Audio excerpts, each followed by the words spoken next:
Pain heals. Chicks dig scars. Glory lasts forever. The WNBA is hurtling toward no 2026 season, at the very least, starting late. Now, look, I say that with the understanding that this is something that could actually get the players to come to the table and sign a real CBA, to come back from the ledge, come back from the edge, come back from where they have been in terms of, we're not negotiating. This is what we want. This is what we deserve. Pay us what you owe us. You've got to give us everything that we want. If they can come back from that, we may get the start of the 2026 season. But the WNBA has said, we are not going to do that unless you come to us. We've made enough concessions. We've gone far enough at this point. We are not going any further. We've given you a significantly higher amount of money in the salary cap and the revenue share than you had in the previous deal, and we are not budging any more. The WNBA, yes, made a counter offer very quickly to the players' counter offer from, I think, the 17th of February. Um, as you can see, or you could have seen here. Anyway, anyway, I'm not on video because I just can't be right now, but I'm going to. I'll probably give you some Caitlin Clark highlights, so you're probably not even seeing what I'm seeing. Anyway, WNBA proposes same salary cap in new CBA offer. Now, they made some tweaks to some other things, but they did not budge on salary cap or revenue share. So I think they are making it very clear to the players that this is the line in the sand for the league. They have said enough is enough. They have moved from a salary cap of, I think, 1.5 million to 5.65 million. The revenue share is still the same as what they proposed previously. Now, here's where it gets interesting, where I think Annie's article actually helps the league because it puts into perspective what that media rights deal is, right? We've all talked about that media rights deal and how massive it is, the 2.2 billion over 10, 11 years, about $200 million a year, which is huge compared to what it was, right? No doubt it's a great victory for the league as a whole and its growth. But when you start breaking that down a few ways, like say per team, right? There's going to be 15, 15 teams now playing, and then we've got expansion for by 2030, three more teams. So right now, so 15 teams. So let's say we're breaking that media rights deal down for the teams. Right now, you're talking about what, 12, 12 million per team, roughly per year. Now, if we also step back and look, oh, but wait, the WNBA only owns 42% of the league. Now it's dropping down to, guess what? As Andy points out in her article, about what they propose for the salary cap, about 5.65 million per team.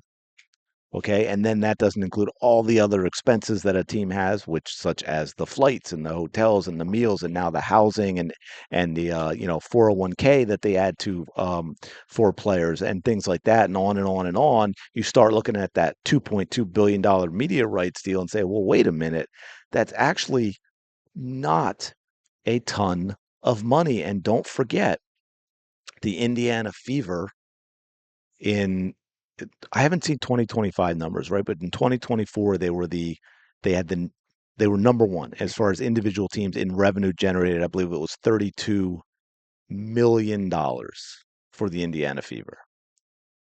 Now, to back up just a sec, 'cause I think I glossed over it. The league in the newest counter offer did add some. Or did I mention it? Oh man, I'll do this really quick because now I can't remember, but they made some allowances in such the housing and everything for all players, including the developmental players who would get a studio, and I believe either first year or rookies. I think league minimums um, rookies as well would get single bedroom apartments, studios for the developmental players, and so forth. So they made concessions in other ways, but they absolutely did not budge on revenue share. They did not budge on salary cap. We know the players were looking at a salary cap of, I think they came down slightly in their last one from over 10 million to I think 9.5 million.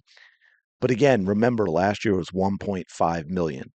The WNBA has gone up to 5.65 million, which is about, again, they own WNBA owning 42% of the league. That is about what they were going to get from the media rights deal. So that whole thing is going to the players, and then money generated from other stuff has to cover all these other expenses. All right, I'm just double checking my numbers real quick. Okay, 200 million, 15 teams. That's 13.3 and a third, $13.3333 million per team. Okay. So if we take, then we've got 42% of that goes to the WNBA, right? And now we've got 5.6 million. They've offered a salary cap of 5.65 million. Now, yes, other revenue is generated. Obviously, like I said, in 2024, the Indiana Fever generated a $32 million in revenue, but that is tops for the league. That is not going to be what every team generates. So this gives to me an indication that the players need to take a breath, take this significant improvement over the previous CBA, right? I think that is at this moment, with so much of the growth that we've seen been dependent on Caitlin Clark, and all the owners know that, and they want to give the players more. They've obviously offered significant amount in terms of revenue share and salary cap increases. But understandably, they're leery of the staying power of the ratings with the WNBA. They want to see over the next few years that it's not solely dependent on Caitlin Clark, that the rest of the league can show some growth as well. And I think so. I think the players need to look and say, hey, you know what? Compared to the last CBA, this is a huge, huge win for us. Let's take it. Let's focus on the growth of the entire league over the next few years. And I think, like I said in the previous video, maybe one thing they could negotiate is either a shorter CBA or possibly a opt out like this one had, right? This was an opt out, I believe. I don't think it was actually expiring. It was an opt out, and the players were they were feeling themselves from what Caitlin Clark brought to the league. And now the league has made clear, you know what? We're not convinced that that is the rest of you. So, and the fact that they did not budge on the biggest issues, salary cap, revenue share, tells me they are not going to budge. So we're either looking at pushed back season, a fully canceled season, or the players hopefully having some adults in the room and looking at this and said, hey, you know what? They are clearly not going to budge. They've made it very clear where their line in the sand is. They're not going to budge on salary cap and revenue share. We need to take this deal. We absolutely need to play this season.